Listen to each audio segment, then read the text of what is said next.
Respiratory and cough sounds are a simple, non-invasive way to understand how the airway is functioning. In this task, we record a few standardized breathing patterns, comfortable, deep, and quick breaths through the mouth and nose, to capture different airflow patterns and parts of the airway. A strong cough adds information about airway protection and respiratory strength. Together, these recordings help us analyze acoustic and timing features across participants for research. Press record and breathe comfortably through your mouth until the timer ends.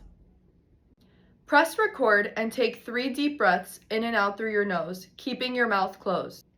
Press record, breathe out normally, then quickly inhale through your mouth like you're catching your breath. Do this 3 times. Press record and take 3 deep breaths in and out through your mouth. When you are ready, press record and cough hard like if there's something stuck in your throat. Please keep your mouth uncovered and away from the microphone.